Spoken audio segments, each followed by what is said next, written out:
भागवत भगवान की जय। तो भगवान का स्वरूप कैसा है? शतघन चित आनंद, सच्चिदानंद रूप आया। भगवान का रूप कैसा है? आनंद का सागर है। अब दूसरे पद में बताया कि भगवान करते क्या है? जिसका स्वरूप इतना सुंदर है, जिसका स्वरूप इतना बढ़िया है, तो करते क्या है? उनका कर्म कैसा है? तब आगे व्यास जी ने बताया कि विश्वोदपत्यादि हेतवे। भगवान करते क्या है? विश्व के उत्पत्ति के कारण भी भगवान है, विश्व का सृजन भी भगवान करते हैं, और विश्व का प्रलय भी भगवान ही करते हैं। विश्वोत्पत्त्यादि हेतवे, विश्व के उत्पत्ति, संसार की उत्पत्ति और सृजन और प्रलय तीनों के अधिष्ठाता कौन है? भगवान है। भगवान ही करते क्या है? कि संसार की रचना करते हैं, भगवान सृष्टि की उत्पत्ति करते हैं, सृष्टि का पालन करते हैं और पुनः सृष्टि का लय भी कर देते हैं। विश्वोत्पत्त्यादि हेतवे भगवान का एक कर्म है। तो कहते हैं ऐसे प्रभु के चरण शरण को जो हम ग्रहण करेंगे तब हमारे जीवन में क्या होगा? कि तापत्रय विनाशाय, हमारा आपका जीवन जो है तीन प्रकार के तापों में रात दिन झुलस रहा है। हमारे आपके जीवन में तीन प्रकार के ताप हैं, दैहिक, दैविक और भौतिक। प्रत्येक व्यक्ति, प्रत्येक जीव इन्हीं तीनों तापों में अनवरत झुलस रहा है, परेशान है।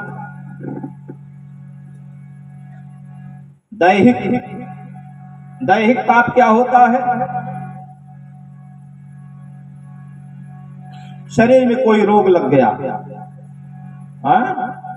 अगर शरीर में कोई रोग लग गया, मान लो बुखार हो गया हमको, तो बुखार होने के बाद न तो भोजन अच्छा लगेगा, न तो जल अच्छा लगेगा, न हमारी रुचि अच्छी रह जाएगी, न तो मन कहीं हमारा लगेगा।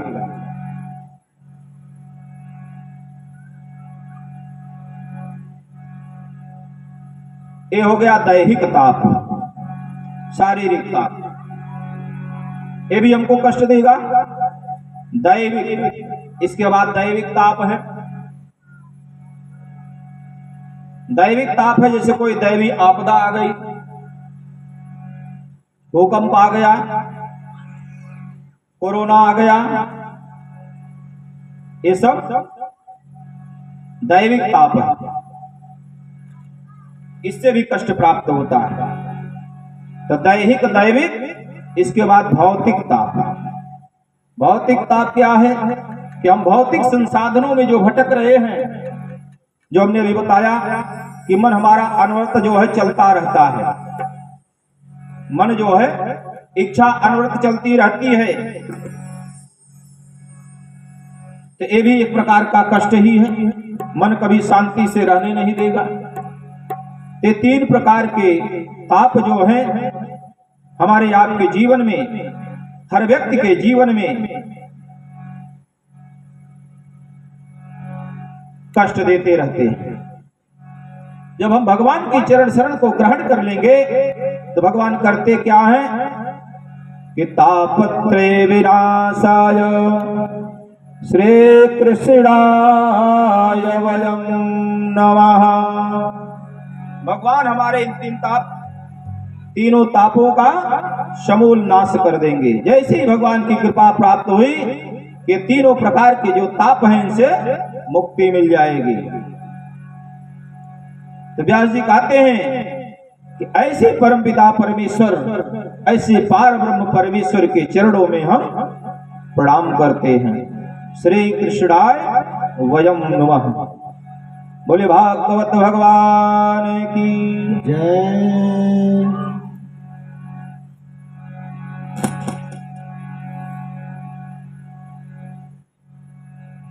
आज तक जो भी कथा प्रारंभ हुई है, जो भी कथा गाई गई है, सबका जो है प्राकट प्रादुर्भाव नैमिषारण्य की पावन भूमि में ही हुआ है। चाहे वो भगवान सत्यनारायण की कथा हो या भागवत जी की कथा हो, देवी भागवत हो,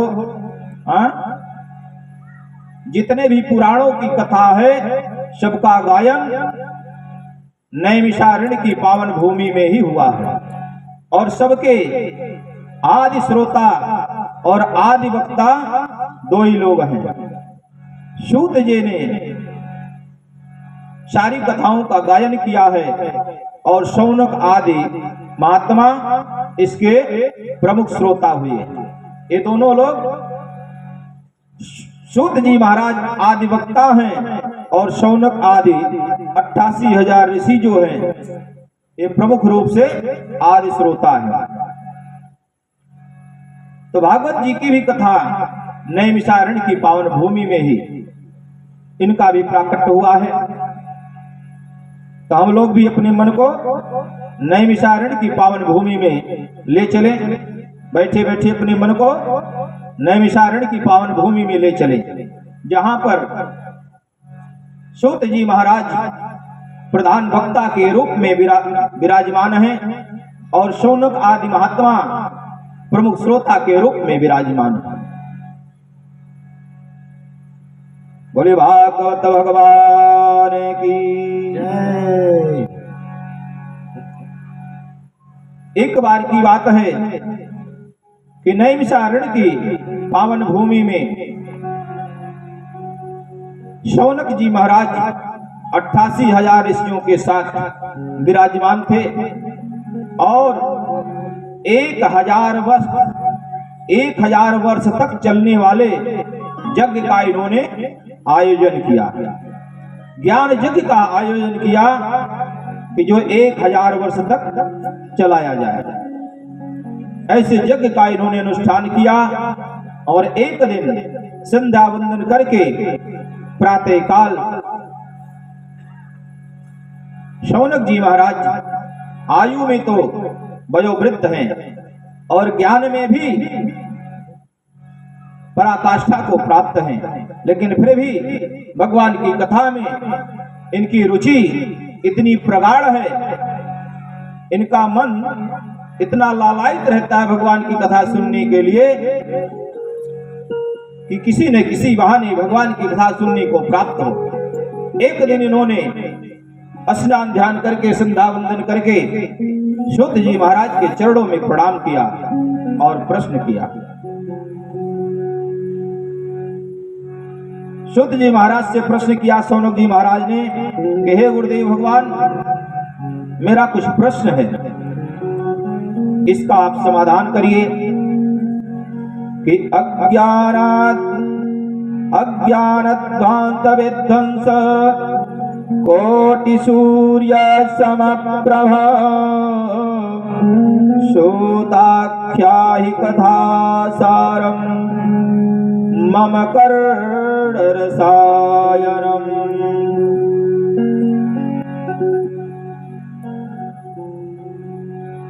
सूत जी महाराज से शौनक जी ने प्रश्न किया कि हे महाराज, इस संसार के अंधकार को दूर करने के लिए तो भगवान सूर्य नारायण की किरण जो है पर्याप्त है।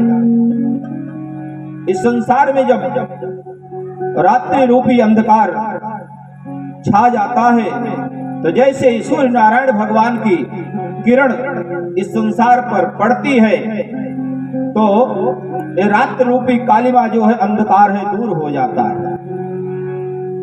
भगवान सूर्य नारायण तो संसार के अंधकार को दूर करने के लिए सामर्थ्यवान है, लेकिन हमारे अंदर, हम संसारियों के अंदर जो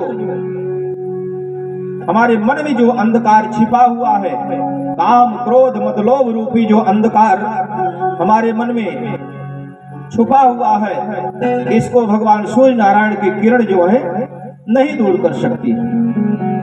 तो हमारे जीवन में अज्ञान रूपी अंधकार जो बैठा है, छुपा है, इसको दूर करने का सामर्थ्य केवल मात्र आपके ही पास है। सद्गुरुदेव भगवान के चरणों में ही वह शक्ति है, सद्गुरुदेव भगवान की वाणी में ही वह शक्ति है कि जो हमारे जीवन के अंधकार को दूर कर सकते हैं।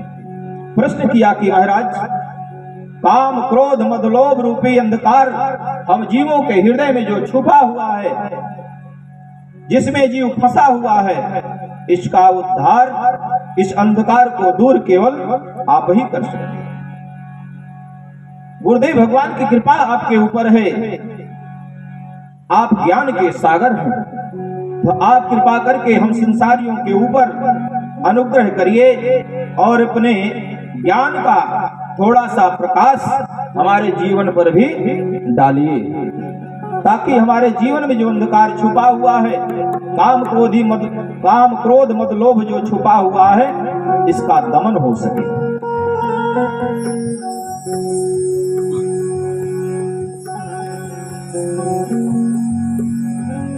ऐसी कोई कथा सुनाइए।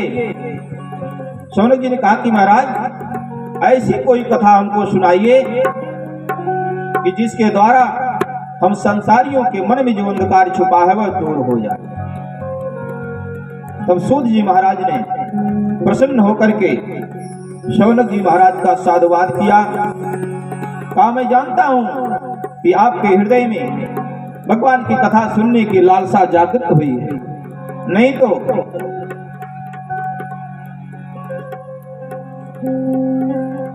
आप तो खुद ही ज्ञान के भंडार हैं। आपने संसार के कल्याण के लिए ऐसा प्रश्न किया है। आपका प्रश्न बड़ा ही उत्तम है, इसलिए मैं आपको ऐसी कथा सुनाऊंगा कि जिससे संसार का कल्याण होगा और आपका भी कल्याण होगा। बोले भागवत भगवान की जय। तब सूत जी महाराज ने कहा कि कालव्यालमुखग्रास त्रास निर्णाश हेतवे श्रीमद्भागवतं शास्त्रं कलौ कीरेण भासितम्। शुद्ध ने कहा कि हे महाराज, कालव्यालमुखग्रास, संसार के जितने भी प्राणी हैं सभी काल रूपी अजगर के मुंह में समाते चले जा रहे हैं। काल का मतलब क्या है? समय। काल का मतलब समय होता है और काल का मतलब मृत्यु भी होता है। मृत्यु का मतलब होता है समय, समय का मतलब होता है काल। काल ही मृत्यु है, मृत्यु ही समय है, समय ही काल है। कहा कि सभी लोग काल रूपी अजगर के मुंह में आए दिन समाते चले जा रहे हैं। क्यों? कि संसार के प्राणियों के हृदय में काम क्रोध मद लोभ रूपी अंधकार जो छुपा हुआ है, इसके वशीभूत होकर के प्राणी काल के गाल में समाते चले जा रहे हैं। तो कहा कि इसके संसार के कल्याण के लिए सबसे उत्तम साधन है, सबसे उत्तम कथा है श्रीमद् भागवत महापुराण की कथा।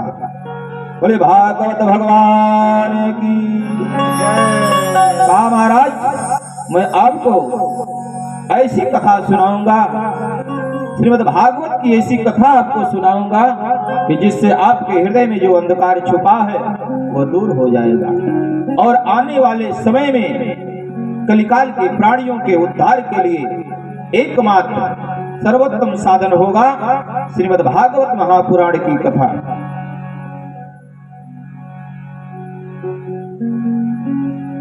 शुद्धि महाराज ने कहा कि महाराज जानते हो, जिस समय इसी भागवत की कथा सुखदेव जी महाराज ने परीक्षित को सुनाने का प्रयास किया, महाराज परीक्षित को श्राप लगा।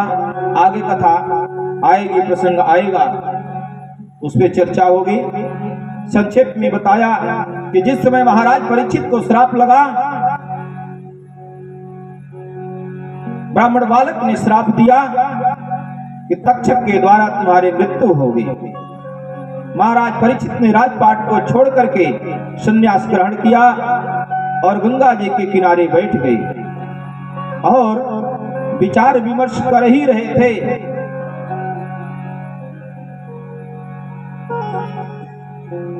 कि इस अकाल मृत्यु के उद्धार के लिए हमको क्या करना चाहिए। उसी समय सुखदेव जी का आगमन हुआ और सुखदेव जी महाराज ने महाराज परीक्षित को आश्वस्त किया और भागवत कथा सुनाने का प्रयास किया। सुत जी कहते हैं महाराज कि जैसे ही सुखदेव जी ने परीक्षित को भागवत की कथा सुनाने का प्रयास किया, प्रारंभ करना चाहे कि उसी समय देवता स्वर्ग से दौड़े दौड़े महाराज सुखदेव जी के सामने आ गए। स्वर्ग से देवता आए तो हाथ में अमृत का कलश लेकर के आए। देवताओं ने आकर के आते ही महाराज सुखदेव जी से कहा कि हे गुरुदेव, हे महात्मन, आप जो ये भागवत की कथा महाराज परीक्षित को सुनाने जा रहे हैं, उसका उद्देश्य यही है कि इनको मृत्यु का भय लगा है, श्राप लगा है, तो मैं अमृत लेकर के आया हूं। हम लोग अमृत का कलश लेकर के आए हैं। आप अमृत का पान महाराज परीक्षित को करा दीजिए, मृत्यु के भय से मुक्त हो जाएंगे। और यह भागवती कथा का जो रसास्वादन कराने जा रहे हैं महाराज परीक्षित को, ये कथा हमको श्रवण कराइए। ये भागवती कथा रूपी अमृत को हमें पान करा दीजिए, ये कथा हमें सुनाइए। सुख जी कहते हैं महाराज, सुखदेव जी महाराज सावधान हो गए कि देवता, वो भी स्वार्थी देवता, और बिना बुलाए अमृत का कलश लेकर के आ टपके, इसका मतलब कुछ इनका उद्देश्य है। सुखदेव जी समझ गए कि ये देवता स्वार्थ के वशीभूत होकर के पधारे हैं। सूत जी ने डांट करके देवताओं को मना कर दिया कि अगर तुम श्रोता बनकर के मेरे पास आते तो मैं तुमको, आप लोगों को अवश्य कथा सुनाता।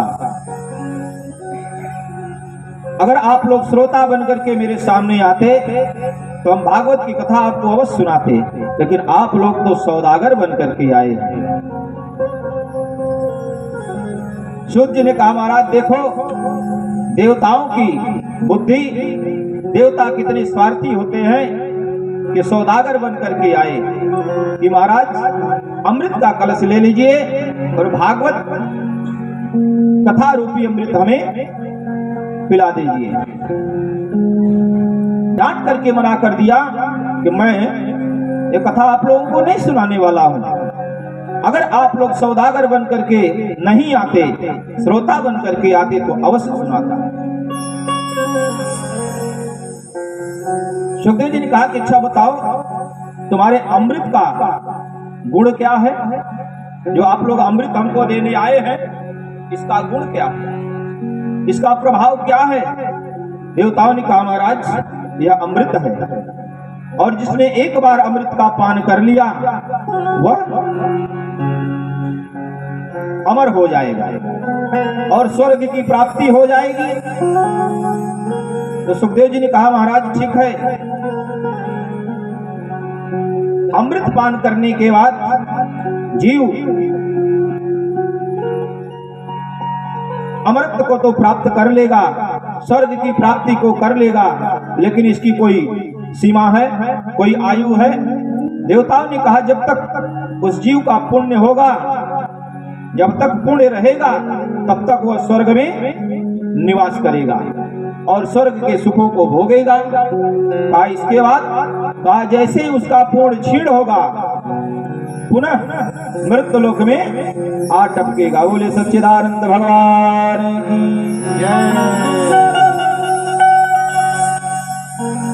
सुखदेव जी ने कहा कि अरे बस यही प्रभाव है आपके अमृत का। अगर अमृत का यही प्रभाव है कि आपका अमृत जीव के पुण्यों को छीण करता है, जीव के पुण्यों को छीण करता है और जिस समय पुण्य समाप्त होगा पुनः मृत्युलोक में आ जाएगा। अरे बताओ तो सही, कहाँ हमारा ये कथा अमृत और कहाँ तुम्हारा सुधा अमृत? इसमें कैसी बराबरी हो सकती है? कहाँ कांच का टुकड़ा और कहाँ चिंतामणि? कहा अगर कोई कांच का टुकड़ा दे करके बदले में मणि मांगे तो बताओ देने वाला चालाक है कि लेने वाला चालाक? अगर कांच का टुकड़ा दे करके कोई मणि मांगता है तो चालाक हुआ, देने वाला मूर्ख हुआ। तो सुखदेव जी ने कहा हमको मूर्ख समझे हो, तुम्हारी अमृत का ये प्रभाव है तो मेरी कथा का प्रभाव जान लो। हमारी कथा रूपी अमृत का प्रभाव है कि यह पाप को छीण करता है।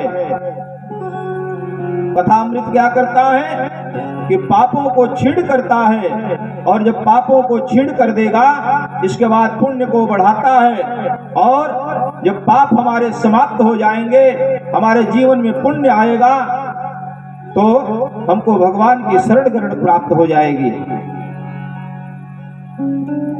कथा का प्रभाव है कि पापों को समाप्त करती है और भगवान के चरण शरण को ग्रहण कराती है।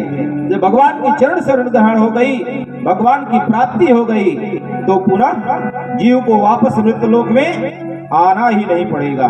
बोले भागवत भगवान जय। डांट करके सुखदेव जी ने भगा दिया, कहा कि मैं आप लोगों के कथा देने वाला नहीं हूं। अगर आप श्रोता बन करके आते तो कथा अवश्य सुनाता। सूत जी कहते महाराज भागवत की कथा का वो प्रभाव है। देवता भाग करके गए, निराश होकर के गए, जाकर के ब्रह्मा जी से कहा कि महाराज देखो तो सही, सुखदेव जी महाराज ने हमको डांट करके भगा दिया। हम भी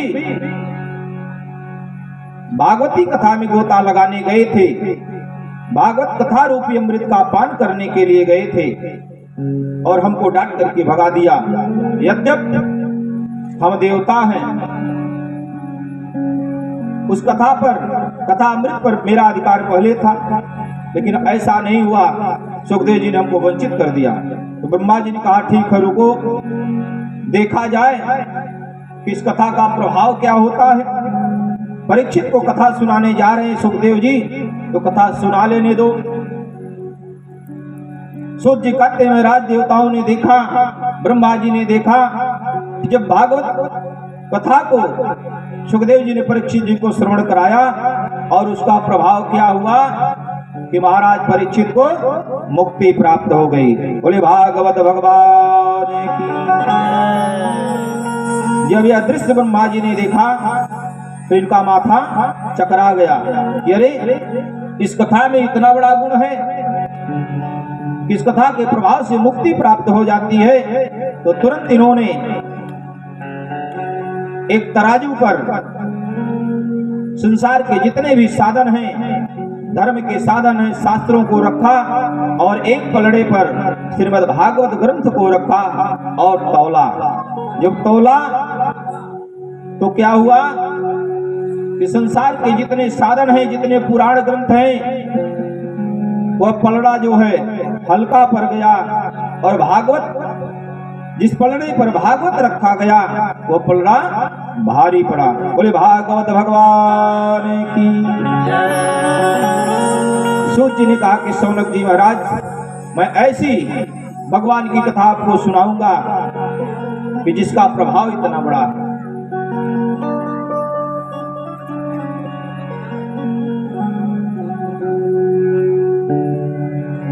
बोले भागवत भगवान की।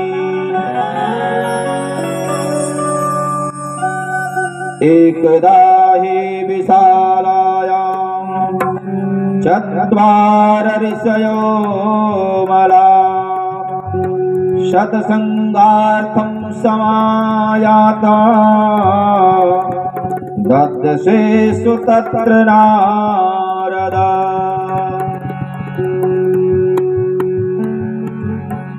सूत जी कहते हैं महाराज, उस समय की बात है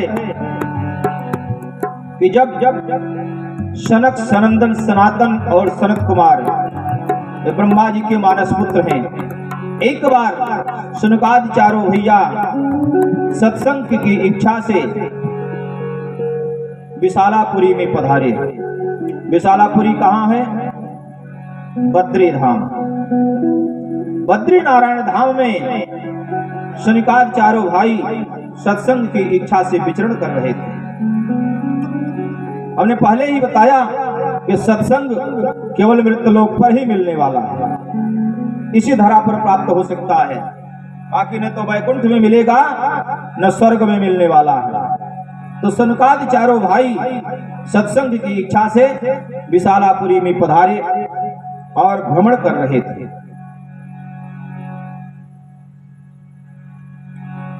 चारों भाई भ्रमण कर रहे थे कि हमको कहीं सत्संग की प्राप्ति हो। उसी समय नारद जी को आते हुए चारों भाइयों ने देखा कि सामने से नारद जी आते हुए दिखाई दिए, लेकिन जब पास में आए तो चारों भाइयों ने देखा कि नारद जी के मुख पर मलिनता छाई हुई है, उदासी छाई हुई है। जब नारद जी के मुखमंडल को देखा तब ये चारों भैया चौंक गए। स्वागत सत्कार हुआ।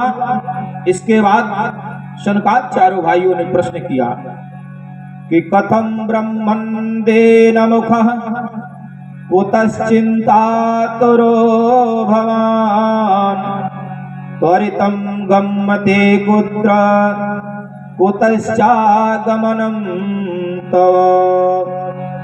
सनकादि चारों भाइयों ने कहा, महाराज आपके मुखमंडल पर उदासी, ये तो बड़े आश्चर्य की बात है। आप जैसे वीतरागी महात्मा, संत महात्मा के मुखमंडल पर उदासी, ये तो बड़े आश्चर्य की बात है। ये चिंता के रेखाएं जो दिखाई दे रही हैं, इनका क्या कारण है? अरे आप जैसे महात्माओं के पास न तो धन का संग्रह है कि जिसको चोर चोरी कर लिए और आप उदास हो सकते हो। हम महात्माओं के पास तो कोई संग्रह ही नहीं है। और मुझे विश्वास है कि आपके द्वारा किसी संत महात्मा का अपमान भी नहीं हो सकता है, किसी का तिरस्कार नहीं हो सकता है। तो क्या कारण कि आप उदास हैं? आपके मुखमंडल पर चिंता छाई हुई है, और आप कहां से आ रहे हैं और कहां जा रहे हैं? जब प्रश्न किया तब नारद जी ने कहा कि महाराज मैं भी आपके ही तरह सत्संग की इच्छा से मृत्यलोक में पधारा। हम भी वैकुंठ से भगवान का दर्शन करके मृत्यलोक में आए कि हमको भी कहीं सत्संग की प्राप्ति होगी। लेकिन महाराज क्या बताऊं, आया तो था सत्संग के लिए, लेकिन यहां संसार की दशा को देख करके मेरा मन व्यथित हो गया। कहा महाराज मैं संसार में बहुत जगह भ्रमण किया, सारे तीर्थों में मैंने भ्रमण किया, पुष्करम च प्रयागम च काशीम गोदावरीम तथा हरि क्षेत्रम कुरुक्षेत्रम श्रीरंगम सेतुबंधना। नारद जी ने बताया महाराज मैं पुष्कर में गया, प्रयाग में गया, काशी में गया, कहीं हमको सत्संग की प्राप्ति नहीं हुई। यहां तक कि मैं हरि क्षेत्र हरिद्वार में गया, कुरुक्षेत्र श्रीरंग तक गया, सेतुबंधन रामेश्वर तक गया, कहीं भी हमको सत्संग की प्राप्ति नहीं हुई। कहा क्या हुआ? कहा महाराज संसार की स्थिति बड़ी विचित्र है, कलिकाल के प्राणियों की दशा तो बड़ी ही दयनीय है। सारे लोग संसार के प्रपंचों में फंसे हैं, धर्म के मार्ग को लोग भूल गए हैं, रात दिन केवल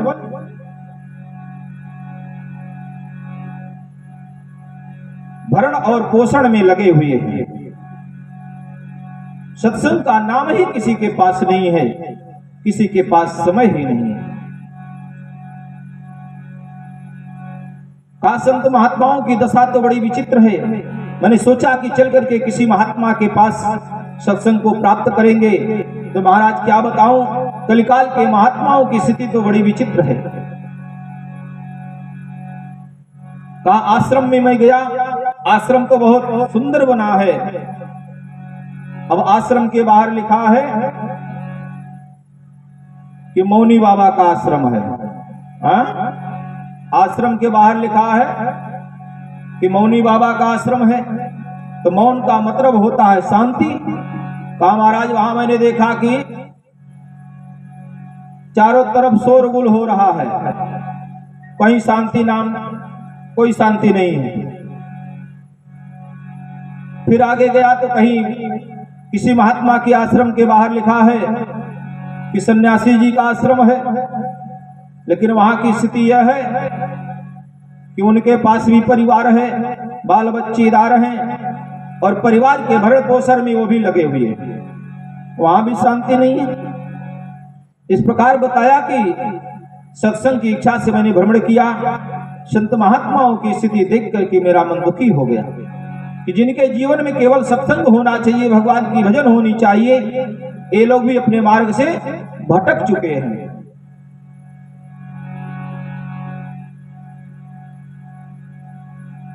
बाहर बोर्ड तो लगा है त्यागी जी का आश्रम है, लेकिन आश्रम के बाहर स्कॉर्पियो खड़ी है। स्कॉर्पियो खड़ी है, वो भी धन के संग्रह में लगे हुए हैं। तो भैया कैसे त्यागी जी हुए? त्यागी का मतलब होता है त्याग, संसार के सुख साधनों से मुक्ति होनी चाहिए, लेकिन वो भी संग्रह में लगे हैं। कहा महाराज मैं भ्रमण करते करते दुखी हो गया। फिर मेरे मन में आया कि चल करके गृहस्थों के यहाँ देखें, क्योंकि गृहस्थों के आश्रम में भी बड़े बड़े गृहस्थ महात्मा पाए गए हैं, वही सत्संग मिल जाए। कई महाराज जब मैं गृहस्थों के यहाँ गया तो वहां की स्थिति तो और ही विचित्र है।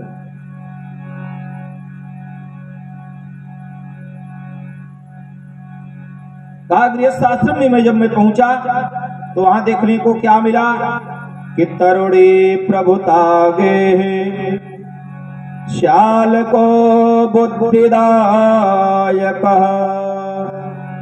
कन्या विक्रयणो लोभात् दंपतीनां चकलकरा। कहा महाराज वहां की स्थिति तो बहुत ही खराब है। कलिकाल के गृहस्थ आश्रम में तरुणी प्रभुता गए। कहा कि गृहस्थों के घर की स्थिति यह है कि केवल तरुणी प्रभुता गे देवियों का ही चलावा है। घर में इन देवियों का ही बोलबाला है, इन्हीं का मलिकाना है, इन्हीं का आधिपत्य है। पुरुष बेचारे धन तो कमा करके लाते हैं, लेकिन उसका संग्रह देवी लोग करती हैं।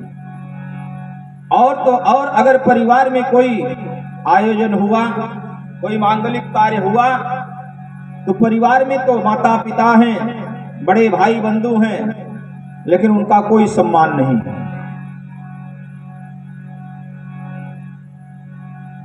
कोई सलाह नहीं ली जा रही है, ताकि घर में बड़े बुजुर्ग पड़े हैं, उनसे कोई सलाह नहीं लेना है। ससुराल से साले साहब आएंगे, बुलाए जाएंगे, श्याल को बुद्धिदायक है, और साले साहब ही सारी मंत्रणा करेंगे, व्यवस्था बनाएंगे। लेकिन परिवार में बड़े बुजुर्ग पड़े हैं, उनसे कोई सलाह नहीं। अगर कोई पूछता भी भैया कैसे, क्या आपसे क्या मतलब है, पड़े रहो चुपचाप एक कोने में। भागवत जी में लिखा है कि कलिकाल के प्राणियों की यह दशा है, चाल को बुद्धिदायक है। बाहर से व्यक्ति आकर के मलिकाना हक दिखाएगा, ससुराल से साले साहब आएंगे, वही सारी योजना बनाएंगे। लेकिन परिवार में माता पिता पड़े हैं, भाई बंधु पड़े हैं, कोई सलाह लेने वाला नहीं, कोई सम्मान नहीं। ऐसी दशा है कलिकाल के प्राणियों की। कहा और तो और कन्या विक्रयणो, कन्याओं के विवाह में, कहा पुत्र और पुत्रियों के विवाह में सौदाबाजी हो रही है। कहा महाराज विवाह में सौदाबाजी हो रही है तो संबंध कैसे चलेगा। और तो और कहा कन्याओं का विक्रय किया जा रहा है, लोग धन लेकर के कन्याओं को दे रहे हैं। बात भी सत्य है।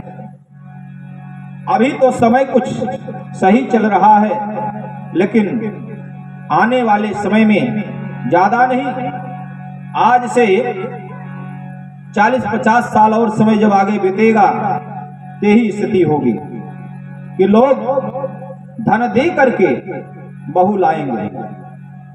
आज तो दहेज मांग रहे हैं, तो भैया इतना दहेज दो तभी हम विवाह आपके यहाँ करेंगे। लेकिन वह समय जल्द ही आने वाला है कि लोग धन दे करके बहू लाएंगे और कन्या पक्ष वाले धन लेकर के ही अपनी कन्या को विदा करेंगे। ऐसा जान प्रतीत पड़ता है कि समय जल्द ही जल्द ऐसा आने वाला है। 25-50 साल जाते जाते वो समय आ जाएगा। कहा कन्या विक्रयणो लोभात दंपति नाम, लोभ में इतना सब लोग फंसे हैं, गृहस्थ आश्रम के प्राणी इतना लोभी हो गए हैं कि कन्याओं का विक्रय कर रहे हैं। इस प्रकार रात दिन कलह में ही फंसे हैं, कलह ही मचा है चारों तरफ, कहीं शांति नहीं। कहा यह देख करके मैं दुखी हो गया। नारद जी बता रहे सरकार ऋषियों से कि महाराज कलिकाल के प्राणियों की यह दशा देख करके, गृहस्थाश्रम की यह दशा देख करके मैं रावण व्यथित हो गया। फिर मैं आगे बढ़ा। कहा महाराज मेरे मन में विचार आया कि चलता हूं श्रीधाम वृंदावन में, जहां पर भक्ति महारानी का नित्य निवास रहता है, वहीं हमको सत्संग की प्राप्ति हो सकती है। कहा महाराज भ्रमण करते करते मैं जैसे ही वृंदावन में पधारा, श्रीधाम वृंदावन में जैसे ही मैं पहुंचा तो एक आश्चर्य मुझे दिखाई दिया कि तत्राश्चर्यं मया दृष्टं श्रूयतां तन्मुनीश्वरा, एका तु तरुणे तत्र निखण्डा खिन्नमानसा।